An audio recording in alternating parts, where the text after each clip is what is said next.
What a wonderful film. Thank you so much, Daria, for making this film. Yeah. Very, very powerful, very important movie.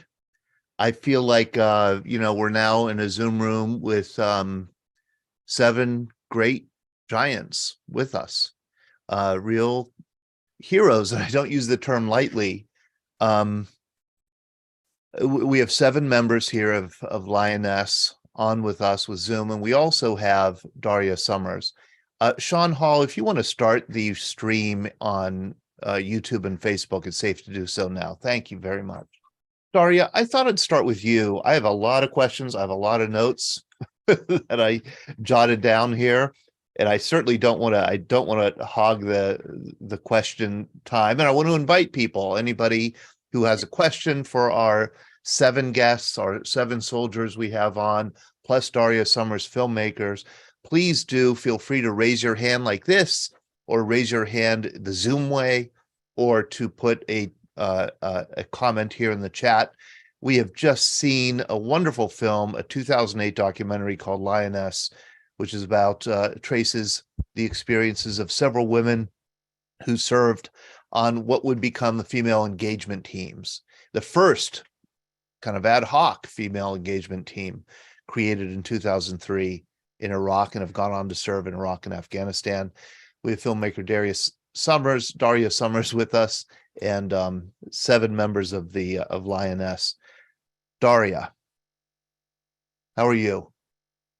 Well, I'm just seeing, I haven't actually watched the film in a while. I'm just seeing it again now.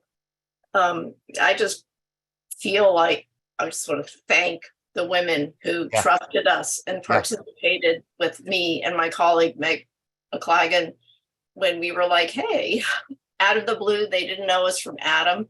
Yeah. And I mean, literally, this was a collaboration. We listened to them. It's their words. Yeah. And I just thank them. You grew up in a war zone in Southeast Asia, and I know you're a wonderful writer as well as a filmmaker, and you've sent me a wonderful account of what it was like to grow up in Bangkok and Saigon during the Vietnam War. And so you have, I think, an understanding of war that many people like me wouldn't have, who didn't serve and don't come from a military family. Do you think that background that you had is what drew you to this project in part? I mean, I would absolutely say that. I feel like there were probably, in my own mind, since, well, I grew up in Bangkok, sort of, and my childhood there arced the Vietnam War completely. And my father, who served with USAID, he wasn't in the military, but he did 2 tours in Vietnam, as well as working in Bangkok. It was always like the Vietnam War has just always been a part of me. And it's like, I almost feel like I couldn't really tell that story because I was just a kid. But when I understood what was going on in Iraq, and I could see from the press reports, and as could my colleague, that, women, something different was happening with women. That's when we decided to kind of see what was going on. So, but for me, it was definitely, I don't know, catharsis, full circle, something like that. Books about war, films about war, and war itself, they're all the same in some ways. I often feel when we're having a discussion in the Veterans Breakfast Club, if we were able to beam back Revolutionary War veterans, they would be able to relate completely to what our veterans say. And so there's something, universal, I think, about films like the one we just saw, but there's also, each one is so different and each experience is so different. What do you think, because I do have some thoughts, what do you think makes this film that we just saw, Lioness, different from other documentaries about the wars in Iraq and Afghanistan, or war in general? Well, I can only tell you what we tried to do and what we thought wasn't really being done, which is like, we wouldn't have gone to make this film if there had been another film like it. I mean, oh, somebody already made that film. Nobody wants to repeat. And nobody wants to fund anything that already exists as well. But I think the fact that no one else was paying attention to this changing role for women and sort of what that meant. And it wasn't, and then when we found out about the Lionesses, there was just so much about their competency. It wasn't like, oh, for them, they were stuck in the situation. That wasn't our intention. Our intention was, wow, they found themselves in this situation and they rose to the occasion beyond what any of their preparation had anticipated. And in that sense, it's a very heroic journey. And I think but embedded within that is the idea. And I think the writer Carl Marlantes says this in one of his nonfiction books on war. He's like, he served in with the Marines in Vietnam, and he wrote the book Matterhorn, which is incredible. But he's like, every time someone there pulls the trigger, it's because somebody in Washington made a decision to do that. And so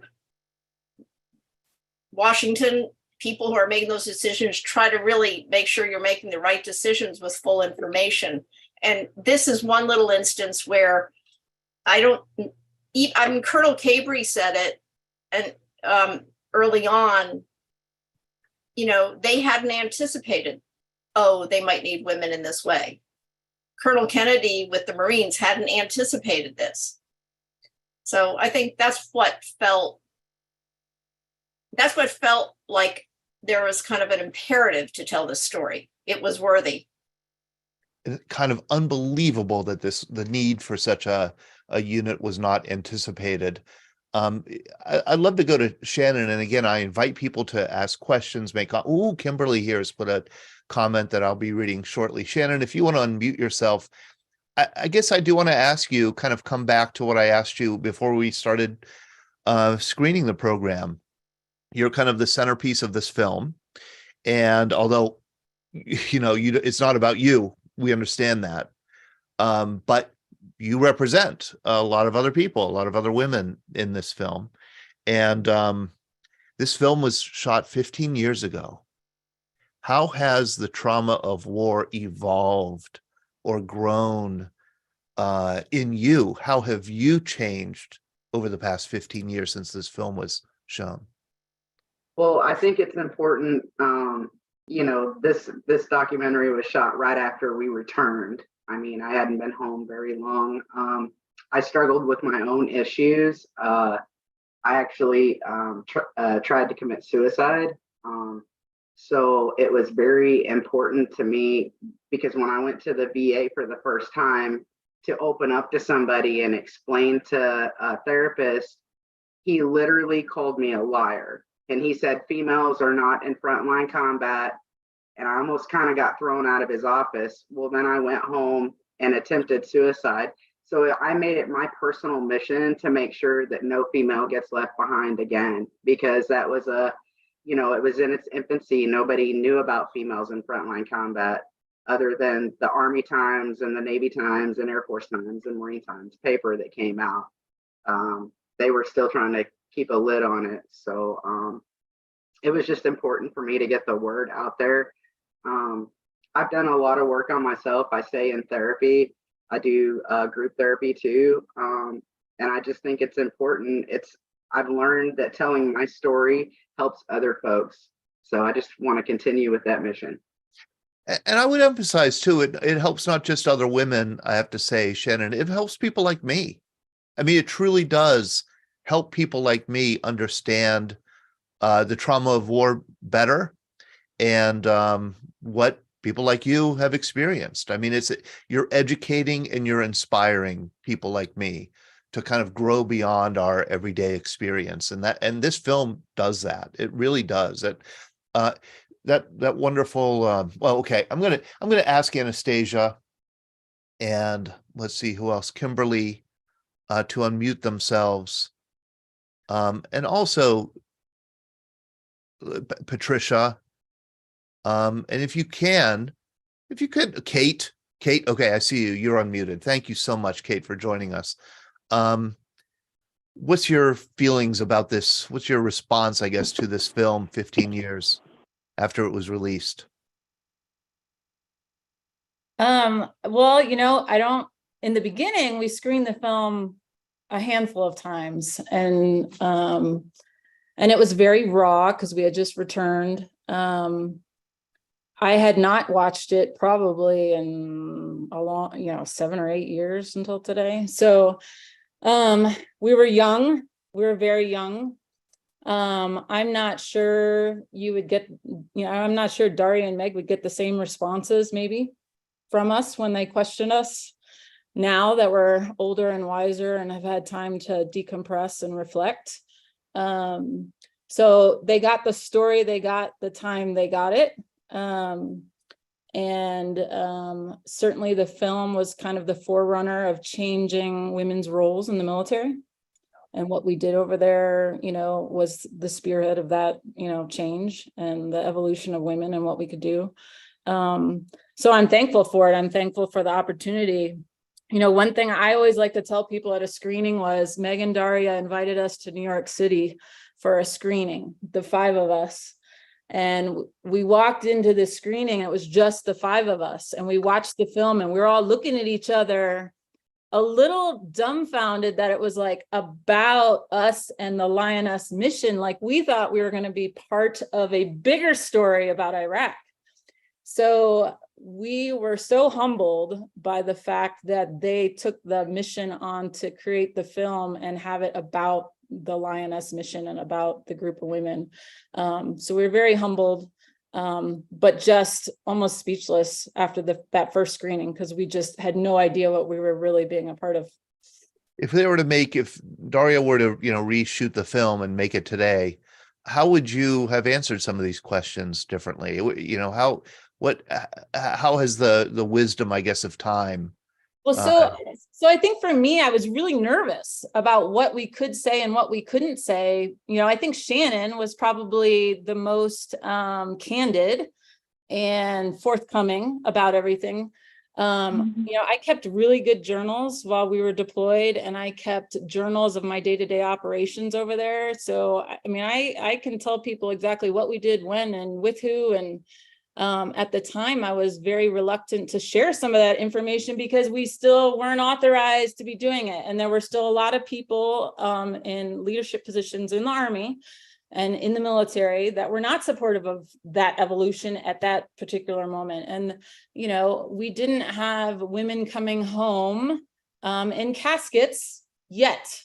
So I think we were all just kind of treading softly on what we could share and what we couldn't share. So, I think they could have, peeled some more layers of that story back if we were willing to share more. I think we were nervous when we were in our 20s. I agree, Susan Watson and Sue Watson here in the chat. The raw, unfiltered version is what is important for all of us to understand. I agree with that. Anastasia, I'm going to ask you the same question. You're now a full colonel in the Army. You're still in the Army. You were a younger captain in the film. How has your perspective changed? I don't know that my perspective has changed very much. It just, looking back, it immediately brings you right back into the feeling and the moment and being with the ladies, and feeling like I'm that age again.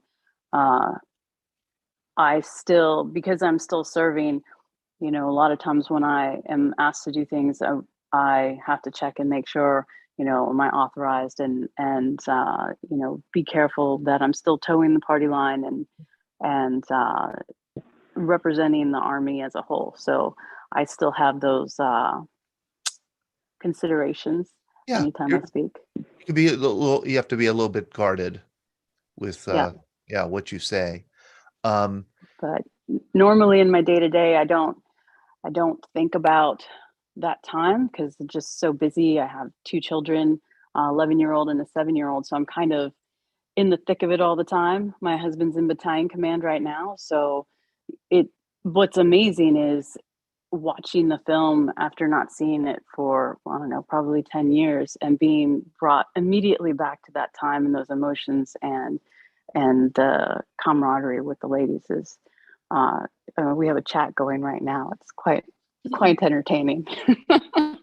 Well, I got to tell you, I mean, my stomach was in knots for some of the film because it is, you really feel that adrenaline, that fear. I mean, the one scene of what Shannon, I think, I can't remember which one of you was talking about driving down the road and you're kind of like wincing because you're not quite sure when something is going to explode, and then something does in the film. It's just absolutely, it delivers the sense, the feeling, of what that must have been like. Bill Confer, you have a question for the women today? Yeah, I was just wondering if any of the ladies got an award. I think was it Kate that was the headquarters company commander? Yeah, you were authorized a Bronze Star if you were a leadership position in combat. I was just wondering if anybody got that.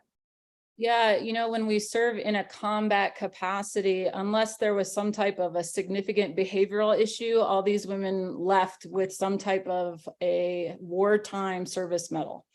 So not with valor, but wartime service medals. And I won't speak for any of you, but I'm 95% certain every one of them has one. You can shake your heads. Great. Thank you. Thank you, Bill. And I should remind people, Daria actually told me, if Daria wasn't here, I would claim that I knew this without her telling me.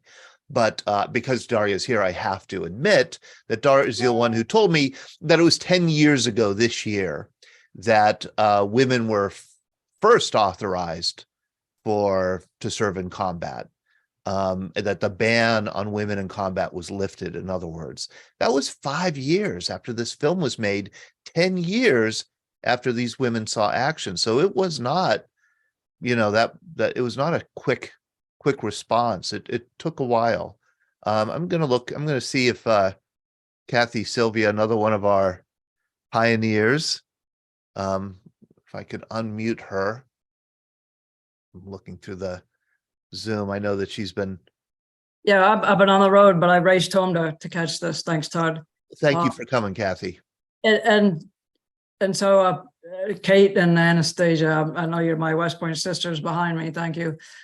Probably handed the baton off to you, but I chewed dust there in 2003-4. So I was actually on the border of Kuwait and Iraq. You probably saw the little kitty cat patch coming through Mitmik. That's where I was for half the time. And I had a camp down in Arifjan. So I was kind of a split battalion, but April 2004, I can remember this like it was yesterday. It was messy. It was so messy. We sent 5 convoys up, and we didn't hear running a 4-day mission. We didn't hear from them for 21 days. But what I think is amazing is, like Todd said, the ban wasn't really technically lifted until this is really, I got this piece of paper in this briefing. I always tell people, and it's in the beginning of the Fort Lee, which isn't called Fort Lee anymore. It's Charity Adams or whatever. Inside the Fort Lee Museum for Army women. You want to go in there and you could look at me. I'm in there through somewhere like 2 different times, but the first slide has 3 circles: policy, women are doing, society. So like Kate said about the caskets coming home, society wouldn't accept it. The policy didn't get changed yet, but I'm sorry, I was in artillery before that changed too. So don't tell anybody. I was in a 105 unit in both the US and the French Army, not at the same time, but different times, so before policy actually allowed it. So it was always women, that last circle of women, what they were willing to do, that actually happened first. And this day being 12 June, when the Integration Act was signed, I want to tell all the women veterans on this Zoom call, it's just amazing. Pat yourself on the back. Thank you for serving. But you had a little puzzled look, Todd. What do you mean? I'm getting to reading. I'm reading some of the chat here, and for the first time, and I see Zolma put a very interesting comment in the chat, and I'm looking for her here. I'm not being puzzled at what you're saying. I'm puzzling that I'm so incompetent at finding people on Zoom. So Shannon, you were there. You probably came through the last place you could get gas and get chow. And I don't know if you were there. So you might have been there before we ended up putting up a postal tent. Were you there when it was right next to the laundry place? Yeah, I kind of half-ass remember it. So it wasn't initially there, but we ended up putting it there because, who thought, that a 9-passenger van was going to pick up an entire battalions with a mail? Are you kidding? We couldn't even pick up one company worth of mail with a little 9-passenger van. So being a truck battalion, we said, we're going to take 2 semis, drop them by the postal place, and then you fill the mill vans with our mail, and we'll just drop and hitch every day. So every day we had a 2-truck mission to haul our own mail for the entire battalion between those 2 camps. So it was pretty 688 did their thing, and the Kitty Cat Patch, which was the 81st RRC, did their thing. But thanks for that. And the Marines, I still crack the Marines knuckles all the time I can. I'm like, you Marines, you're just a totally different cut of fabric. So Ashley's War, actually the book talks about the whole descriptive Lioness to the female engagement team to the cultural support team and how it got introduced. But I'm real sorry. I will apologize to all the Lionesses because you did not get the training, whereas the ladies for the cultural support teams actually did the special operations training that Lieutenant Ashley White got. Kimberly Williams. Kimberly, you were a Lioness. You put an interesting comment here in the chat. You said females in the military are still sometimes looked down on. I don't think that the general public knows exactly what female warriors are capable of. I'm glad that this documentary was made because it shows just how important our role in these wars have been.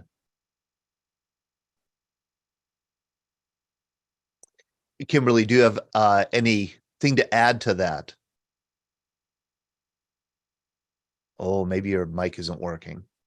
Yeah, it absolutely. This is still what's remarkable. Maybe is that this film being 15 years old is still eye-opening.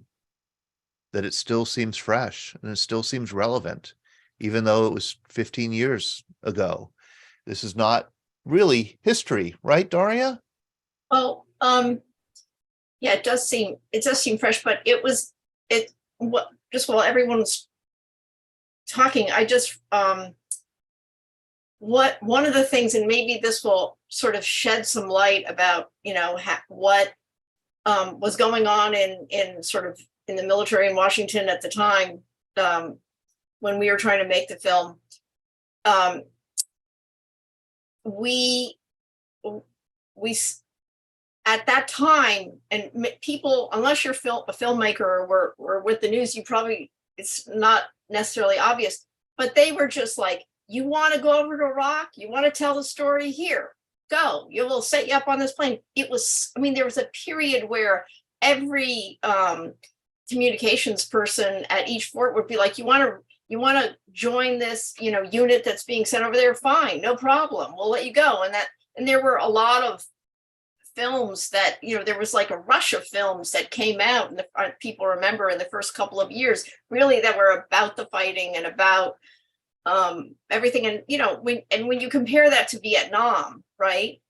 Like nobody wanted to hear about Vietnam for like years. You couldn't, it was like Platoon was the first, and that was just a dramatic film, and he was, Oliver Stone.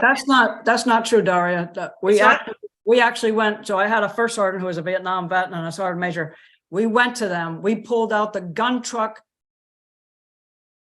description, and we actually made gun trucks in 2004 in the combat zone based upon that model. And Shannon and Rebecca, I know Rebecca's on here, You know, 50 cal, I remember seeing a 50 cal ring mount. So that little screwing around was the Marines trying to turn around on a ring mount, which I hate the ring mounts, but you know, I made sure that my platforms all had crew served weapons, whether it was 50 cal, whether it was Mach 19s.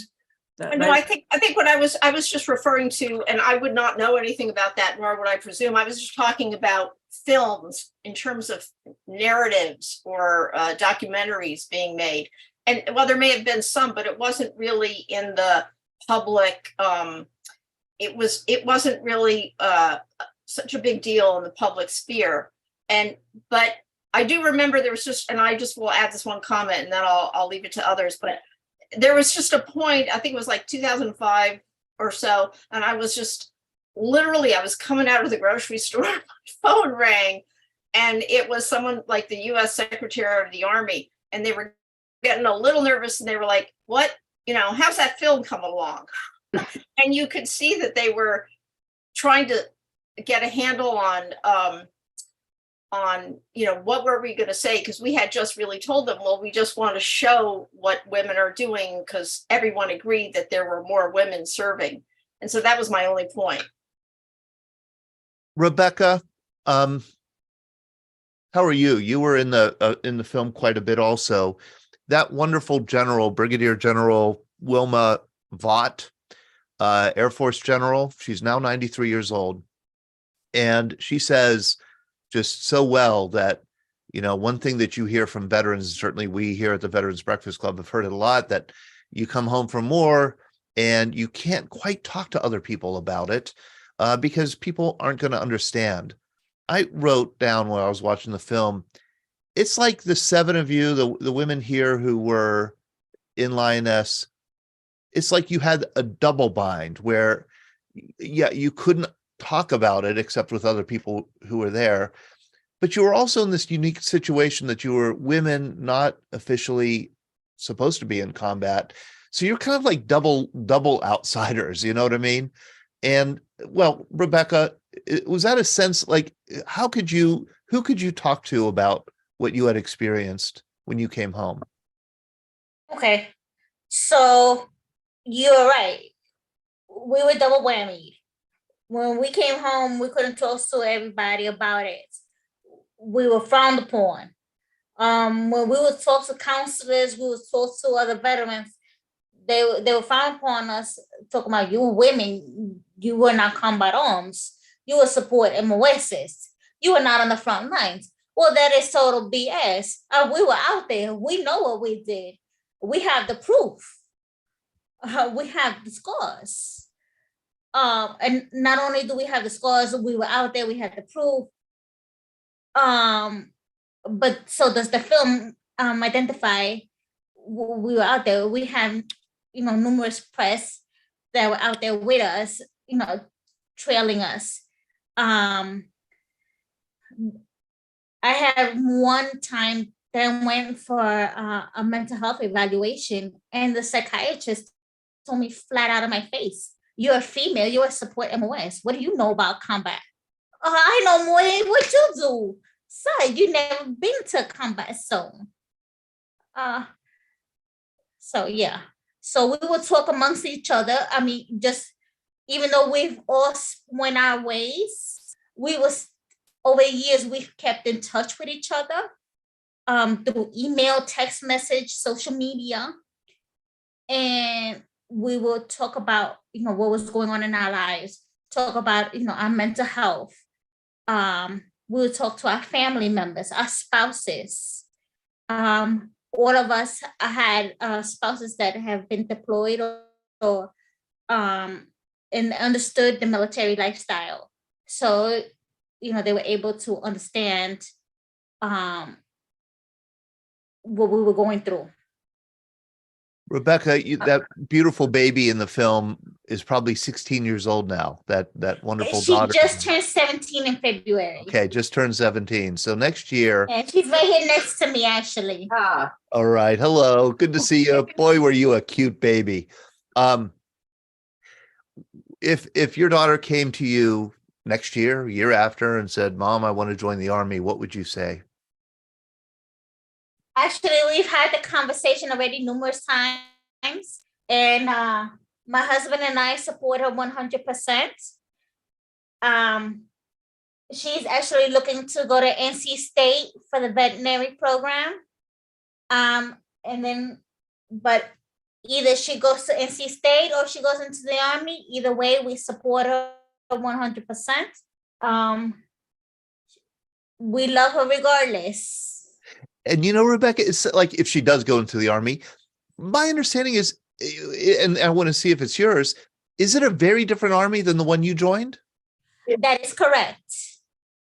Policies have changed. It's become a little bit lenient. I just hope that they still engage and they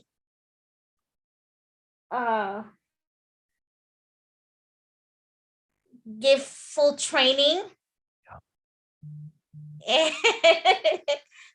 They do. Actually, that's the crux of Ashley's Wars. The title of the book talks about posting for 100 badass women and the special ops, how they trained them, the guys that actually created the training plan, and basically shadowed them, saved some lives doing it, which the Lionesses were out there to do that same mission without being equipped. And it kind of brings me back to Todd, don't laugh. I know you got your World War II mindset here. So all the ladies, I actually got to talk to a couple of World War II ladies before they passed on that. I know there's a few living. So the one I totally talked to this physical therapist, Air Force gal, and I'm like, okay, well, who protected your camp when you went to camp and you were in, the Philippines theater, the European theater? I was like, oh, that was a guy's job. I'm like, well, how did you learn how to handle a weapon or small arms?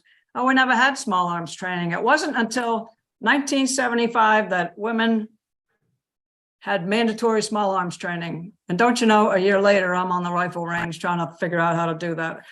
But my point is, they didn't have the training. And when the 30, you remember the 66 nurses that got held as POWs on the island of Corregidor during the end of World War II, they didn't have the training either. So, the Japanese are holding them POW, and the last gentleman they're going into the tunnel. It's like the last before they got repatriated, and he hands one of the gals, the senior nurse, a pistol. She doesn't know how to use it. Same thing happened in Vietnam. They don't know how to use it. So at least now they have the training. And yes, Rebecca, the training is there. Patricia Moreno, you are another Lioness, and I just wanted to ask you, your reflections on what you just saw. Oh, your mic doesn't work. Gold darn it. All right. Sorry about that, Patricia. We wish we could hear from you. Anastasia, then Colonel, I'll ask you, you're still in, have you seen the Army change in the 20 years since Lioness? I mean, we've got female rangers now and female infantry platoon leaders. It's very different. I wear my hair in a ponytail every day instead of putting it up in a bun. I mean, it's the first scene, of us in the film, and I don't have to put it up anymore, so I don't. I'm in a whole new uniform. So we've changed uniforms again. We're not in the gray UCP camouflage pattern. We're in OCPs, which look like faded BDUs. So, what's old is new again. I think the biggest change for me is when you see people walking around, and our time, 90% of people have been deployed. So we had similar experiences. You could talk to anybody and they'd been to Iraq or Afghanistan.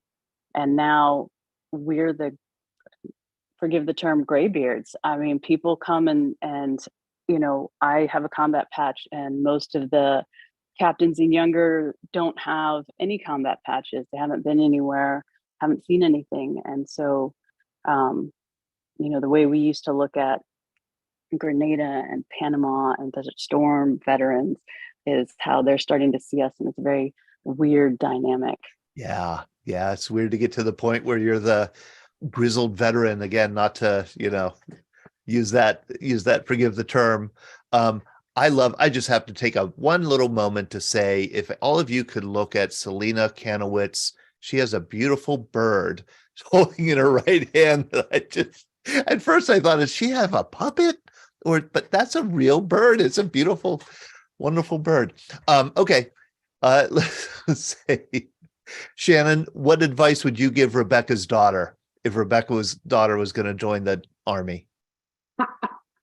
I would tell her to follow in her mom's footsteps and either go arms room. Don't do the mechanic shit like me, Elena. Yeah, for real. Like, you're way better than that. All right.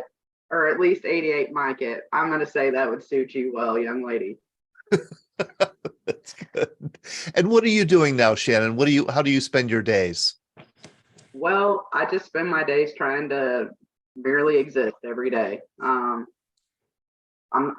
thinking of trying to get into some maybe start up a nonprofit organization for women veterans. I would like to get something kicked off. I mean, there's not enough out there, especially something that has to do with reintegrating them once they return home.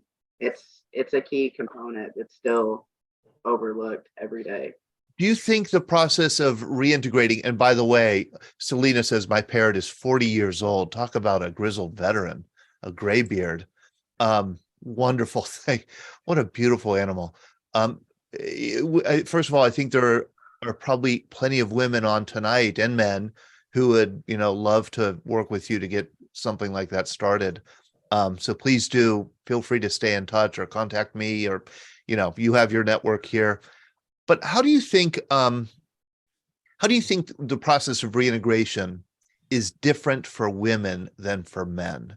You come home from war, you separate from the military, you re-enter the civilian world. How's that different for women? Well, I think it's because we're expected to take up so many roles. You're not, just a soldier in the military. You're a mom, you're a spouse, you're a friend.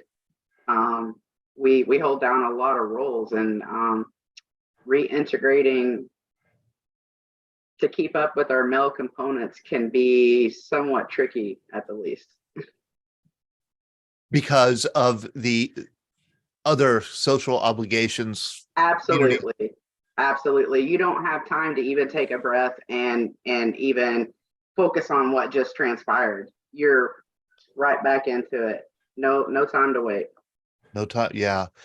So, okay. Somebody has said somebody's had their hand up for a long time. And George Kniss, is that who it is? Okay. So somebody with the telephone icon. Oh, okay. But George Kniss, how are you? Do you want to unmute yourself? Oh, here, I'm going to ask you to unmute again.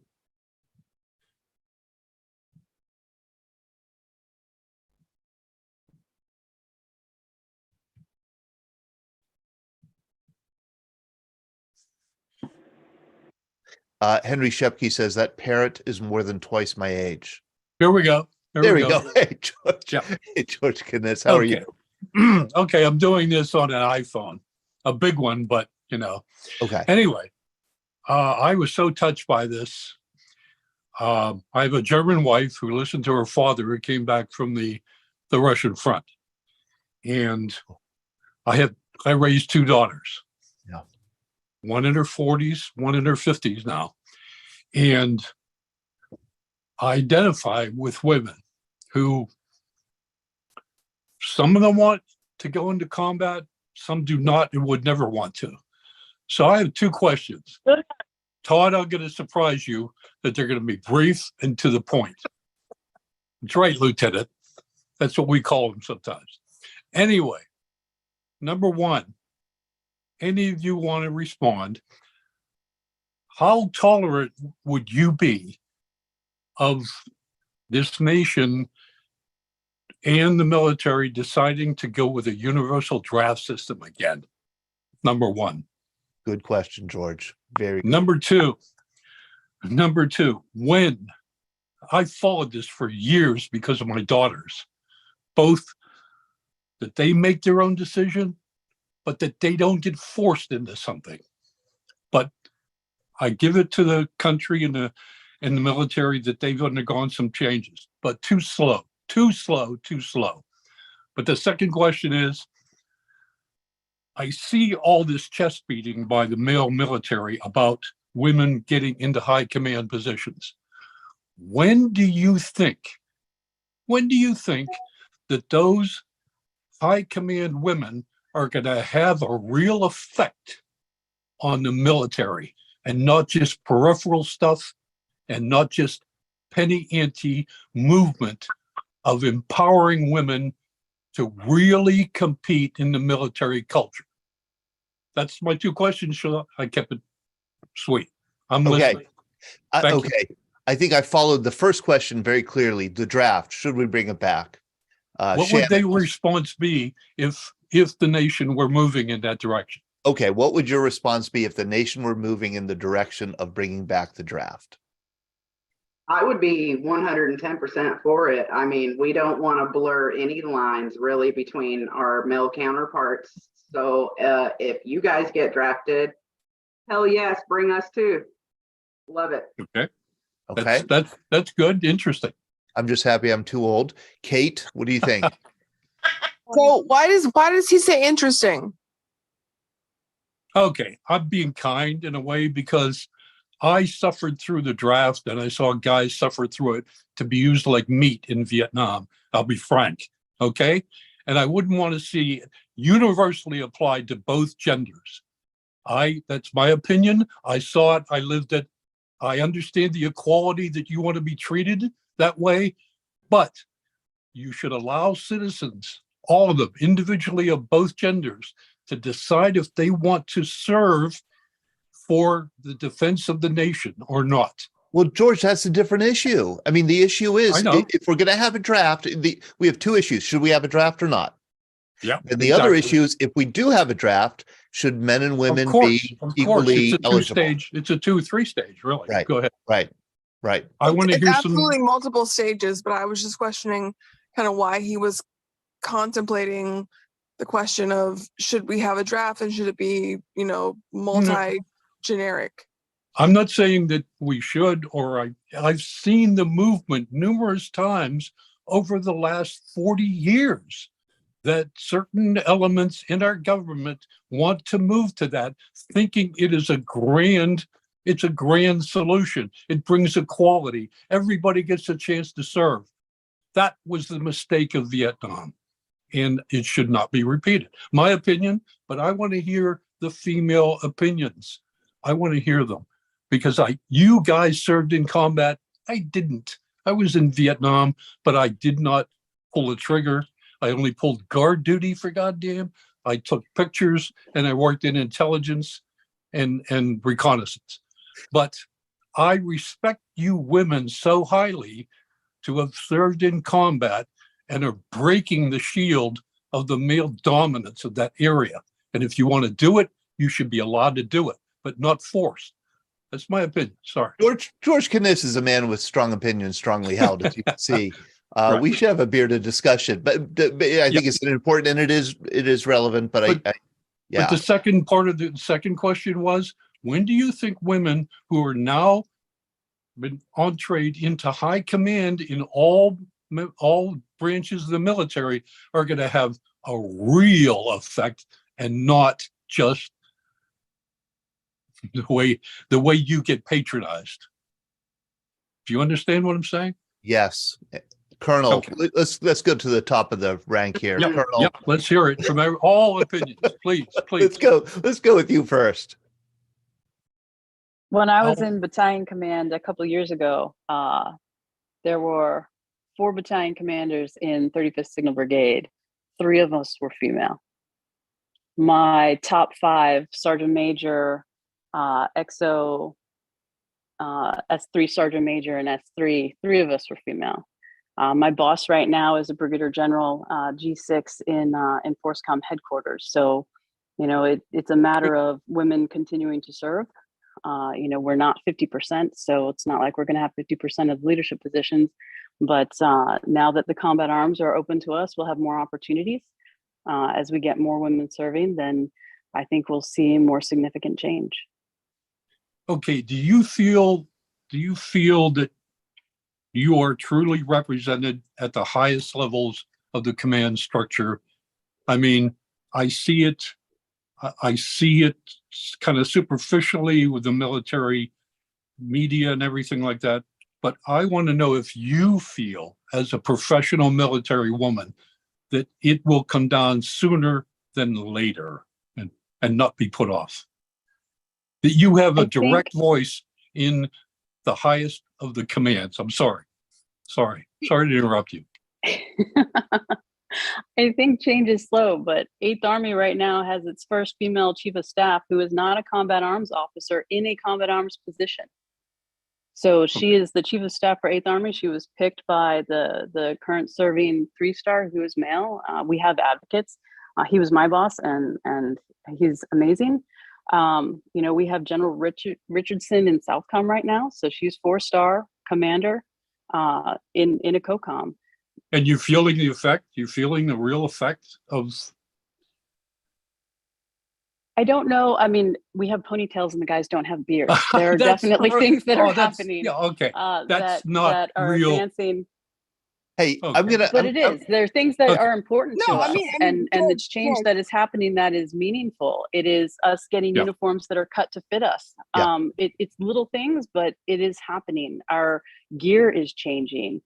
We have representation in those meetings where we didn't before. So it's not perfect. We still have to wear heels, and I want to be able to wear flats, but it's still written in the regulations. But sometime that change will happen. Yeah, my point And exactly. the thing is that we don't have a seat at the table yet, but guaranteed you we will. And she's doing everything in her power to make sure that's going to happen. Deborah, I just want to say hello. You've put a lot of interesting things here in the chat. Can you tell us a little bit about your own service? Yeah, so I was an avionics electrician's tech from the Navy. So again, I'm a squid, so I don't have a lot of conversation here in the Army, hand-to-hand combat, engaging.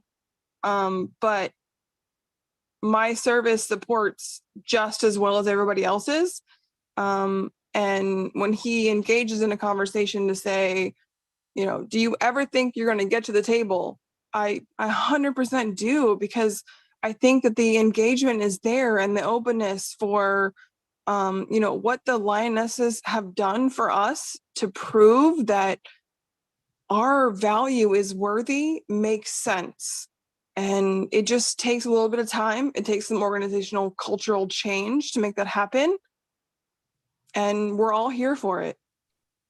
Deborah, had you seen Lioness before, or had you been familiar with the story? No, I had not. This was the first time I had seen it, and I was in tears probably 75 out of the 84 minutes. Wow.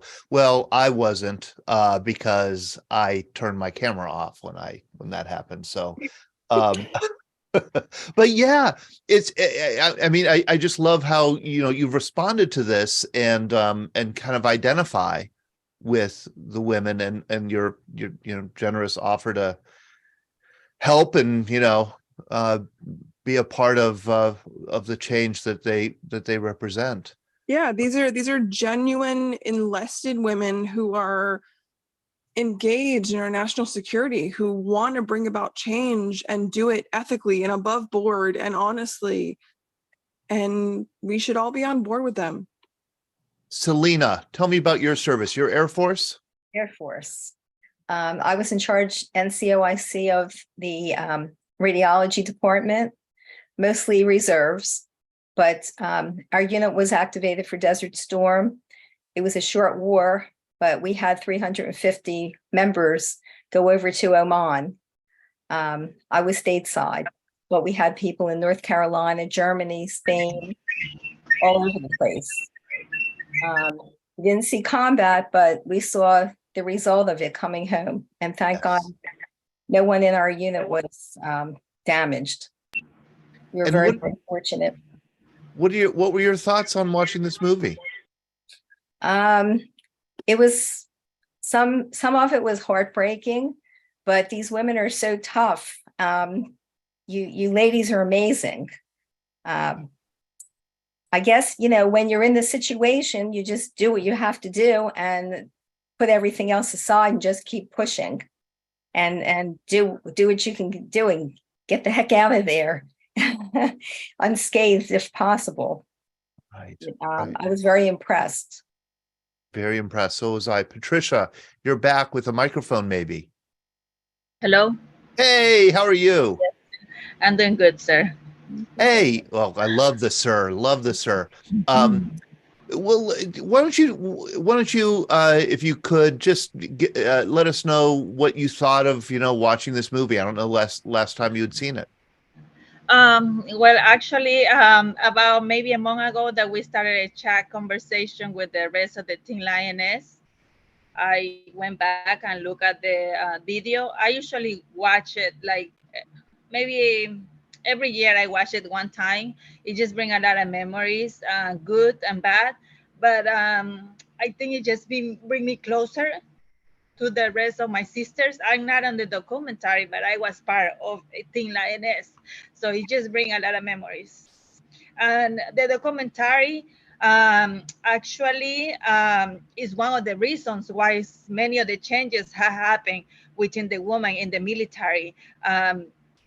Some of the Team Lioness members went to Congress, and that's where everything started. So it is a history and a timeline of a lot of the things that have benefited women in history, even though we are not nowhere in history, in Army history, but this is our East history, and we were part of that. Yeah. So, what was your experience like coming home? My experience coming home, it was very difficult. I know I needed help, but I did not, as many of my other Team Lioness members, received the assistance. When I arrived, I had someone sitting at the table with me and asking me if I need to see anyone, to talk to anyone, and I say no. So from there, I went 12 years without receiving any kind of help or assistance. But I did, thanks to Becky, because I called Becky one day and I told her, hey, this is how I'm feeling. This is what's going on. And she told me, she said, I went to see the assistant the first time and it was denied to me. So from there, I tried to do everything that I could to share our history, share our experiences. And 12 years later, I received my first behavioral health appointment within the military. And then from there, I actually retired last year, 21 years of service. And I'm now receiving assistance for the VA. Oh, congratulations on your retirement. Thank you. And congratulations on, finding the strength to get the help you need and assimilate and integrate the experience you had in Lioness. Thank you, sir. Oh boy. Do we have other questions here we have a few minutes left in the program. Questions for Daria Sommers, the filmmaker, for our veterans. Pauline Bozic-Veeder, she's with us too. Another pioneer. Such an interesting group of people joining us for this conversation. Daria, here's a difficult question. Oh, good.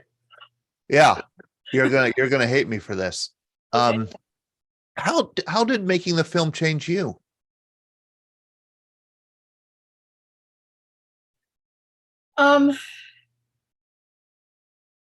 I think that it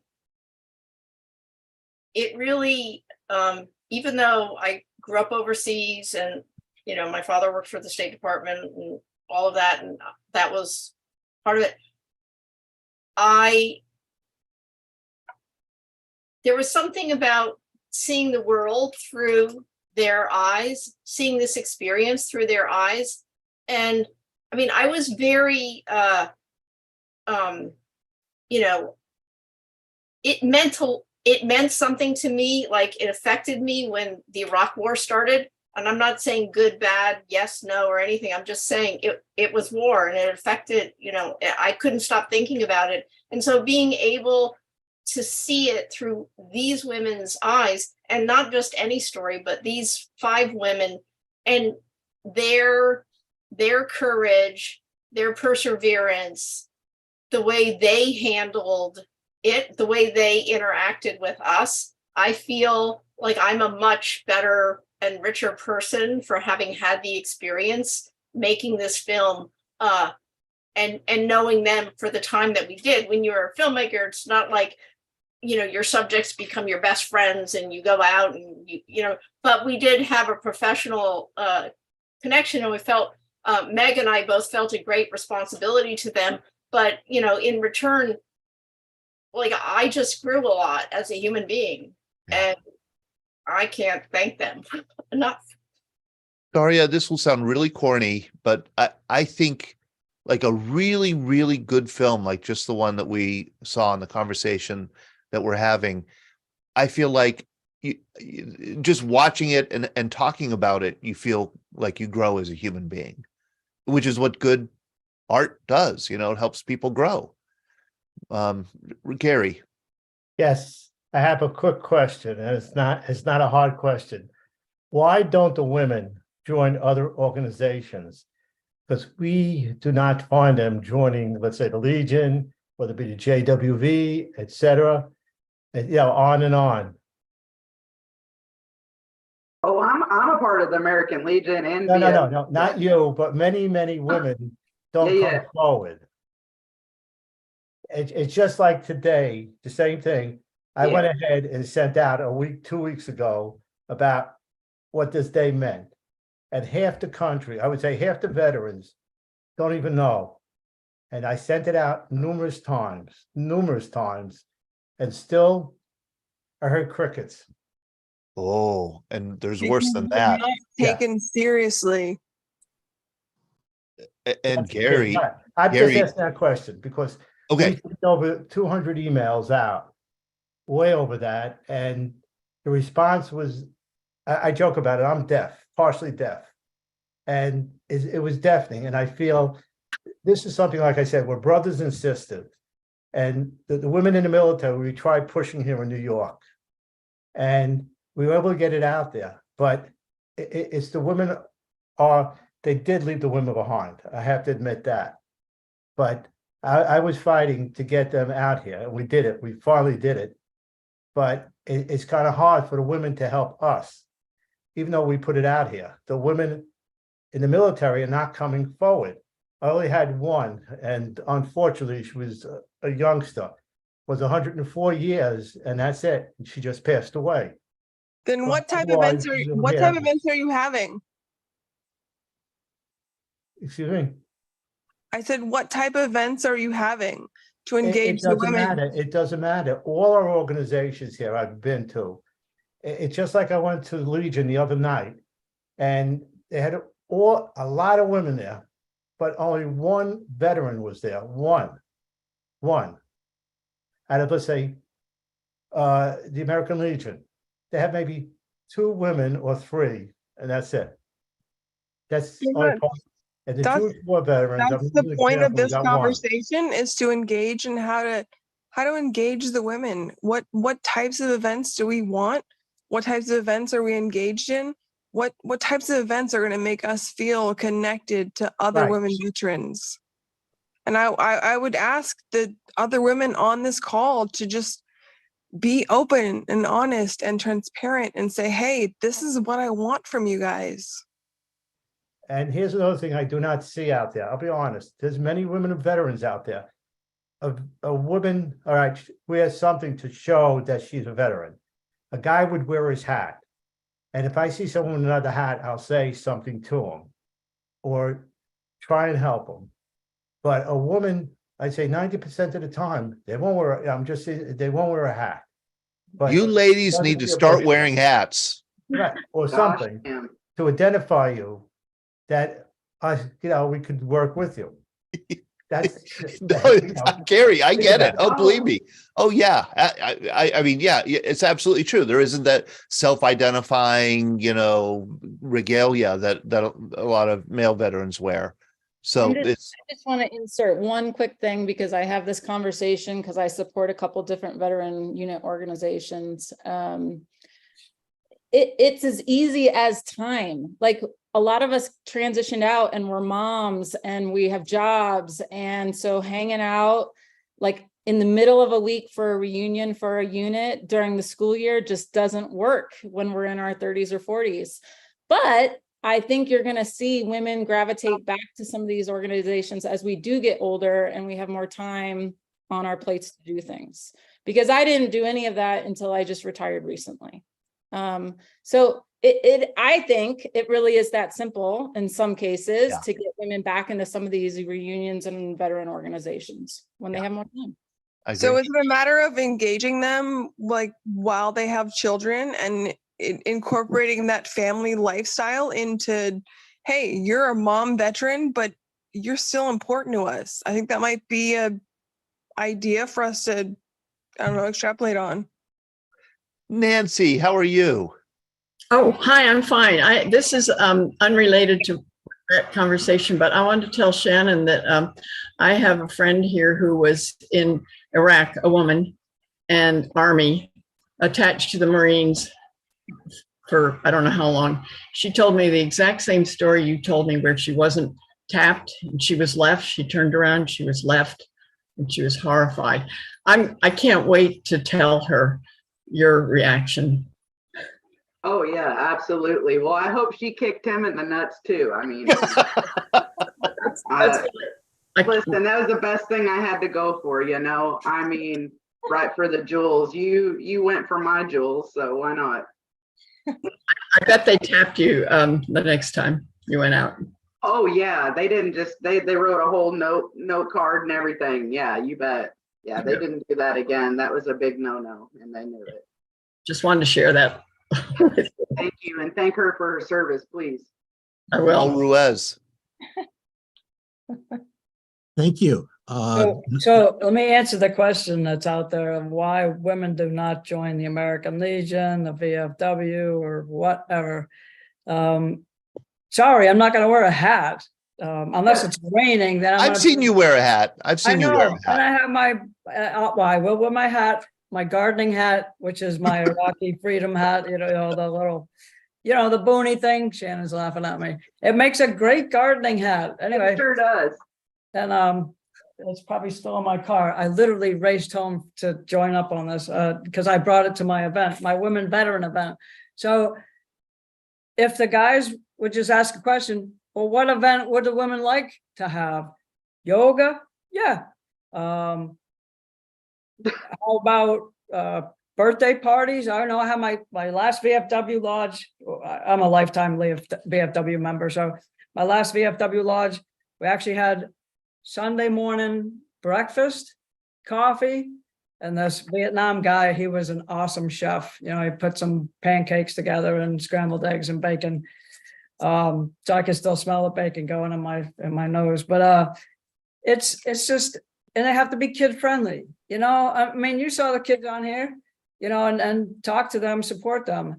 Do I always want to go into a dark, dank, smoky bar place? No, I got that down the street. That's called my American Legion.